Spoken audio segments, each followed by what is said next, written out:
Olá, história da literatura pretensiosa. Sim, é essa história de Gaston Leroux, França, início do século XX. Uma narrativa que já gerou centenas e centenas de variantes a partir do livro, filme, apresentações teatrais, ópera, camiseta, série, quadrinho, tem de tudo a partir desta obra que é bem interessante, mesmo que sendo feita no século XX, faça referências àquilo que foi comum no século XIX, que é o certo suspense, um andamento narrativo que cativa o leitor com certeza. O Fantasma da Ópera recebe influência de um estilo conhecido então no século XIX como gótico, que fez muito sucesso na Inglaterra, com Mary Shelley, Stevenson e outros. Vou pedir para o nosso amigo professor Henrique Sub falar um pouco sobre essa obra. Fala, professor. Fala, Carneiro, beleza? E aí, pessoal, tudo bem? Legal ver vocês de novo, agora devidamente uniformizado, presentaço do Mestre Carneiro, obrigado por me acolher definitivamente aqui no canal. Vamos hoje conversar sobre, olha, acho que é uma das minhas histórias favoritas. Não vou dizer que é o meu livro favorito, não seria verdade, mas é uma das grandes histórias que já se escreveu. O Fantasma da Ópera, do francês Gaston Leroux, início do século XX, lá para os idos, publicado em 1910, na França, um romance que é categorizado, é classificado como ficção gótica. Ele faz parte da literatura gótica, que é difícil falar que é um gênero, ela não consistiu numa escola literária, mas é um estilo muito peculiar e muito bacana de ler, certo? O gótico surge no século XVIII na França, aqui talvez, né, alguma coincidência ou não, como inspiração para a nossa história do fantasma.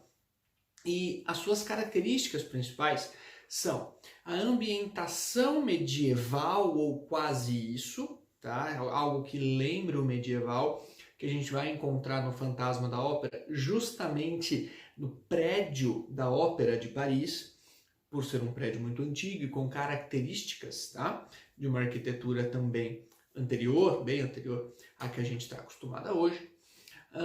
A presença do sobrenatural também é um marco importante do gótico.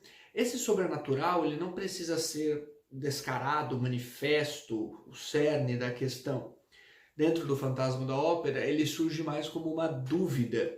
A gente não consegue entender ou fica mesmo se perguntando ao longo de várias passagens se o fantasma é mesmo um fantasma ou se é um ser humano. E isso liga a algo também peculiar do gótico, que é a psicologia, ou um terror psicológico, melhor dizendo. Tá? Eu ia dizer psicologia do terror, mas é melhor um terror psicológico, mexe um pouco com esse nosso sentimento, não de uma forma, de novo, escancarada, não de uma forma sanguinária, não é um terror sanguinário, e sim um terror psicológico, mexe com o medo, essa sensação de medo do que o fantasma é capaz, né? O que é ele, quem é ele, porque ele ao mesmo tempo fascina e amedronta Christine, a principal personagem, né? O seu par romântico, digamos assim, do fantasma. Tá? E por fim, também fecha aí esse cenário gótico do Fantasma da Ópera, apesar de ser do século XX, resgatando essa literatura do século XVIII, o exagero emocional, certo? Todas as passagens, as reações, elas não são racionais. Então, ao contrário, são carregadas de melodrama, de exagero nas manifestações, tá certo?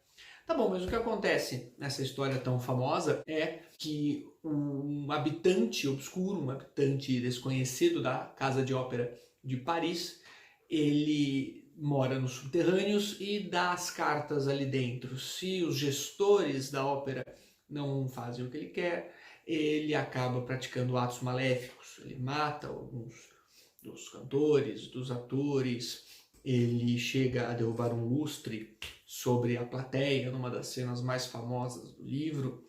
E ele também é apaixonado por Christine Daae, a soprano, que se desenvolve ali, né, nos ensaios e se destaca dentro da ópera. E ele nutre por ela uma grande paixão sem se mostrar. Ele faz com que ela o reverencie como um gênio da música, que ele realmente é. Ele compõe músicas nos subterrâneos da ópera para que depois venha a exigir que elas sejam representadas, que elas sejam cantadas no palco. Tá? E ele faz isso escondido, até que em determinado momento ele se apresenta, ele se mostra a Christine como um cantor muito bem, né, de roupas muito alinhadas, de terno e uma máscara que cobre boa parte do seu rosto. E lá na frente a gente vem a descobrir que é fruto de ele teve uma infância muito turbulenta, ele foi odiado pela mãe por conta desse rosto deformado que ele tem, que assusta, e por isso que ele usa a máscara. E essa situação, esse seu histórico, conta muito, né, da construção desse personagem. É por isso que ele se torna mau, por isso que ele se torna vil. Ele não tem nenhum carinho da sociedade, ele diz que ele nunca chegou próximo de outro ser humano, e por isso que ele acaba praticando esses atos maldosos e levando o terror à Ópera de Paris, certo? O mais bacana dessa história, eu não vou contar tudo, enfim, é um livro fabuloso que virou também uma das produções musicais mais famosas do mundo. Talvez, é muito provável, aliás, que você conheça o Fantasma da Ópera não como livro, e sim como musical, que estreou em Londres, originalmente em 1986, e na Broadway, nos Estados Unidos, em 1988.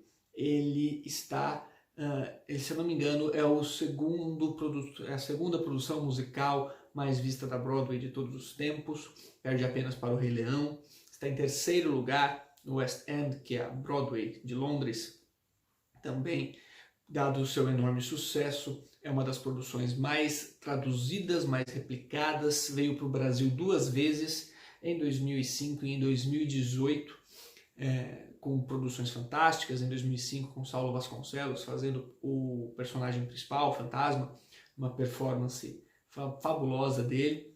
Virou filme, virou longa-metragem, certo? Em 2004, com uma adaptação para o cinema, que também ficou muito, muito legal, porque aí você tem, além de tudo, os efeitos especiais, enfim, o jogo, né, que o cinema pode produzir para essa produção do Andrew Lloyd Webber, o principal compositor da parte musical, que ele pega a obra e adapta para o musical com suas canções que ficaram mundialmente famosas. Beleza? Queria deixar então aqui essa sugestão de leitura e essa dica sobre a literatura gótica para vocês. Se já assistiram Fantasma da Ópera nos palcos, legal. Se não assistiram, vale a pena, é uma experiência de vida. Se não viram no cinema, dá uma procurada, vale a pena assistir o filme também. Mas o principal, peguem o livro e aproveitem, beleza? Carneiro, obrigado mais uma vez por esse espaço. Um abração para você e até a próxima.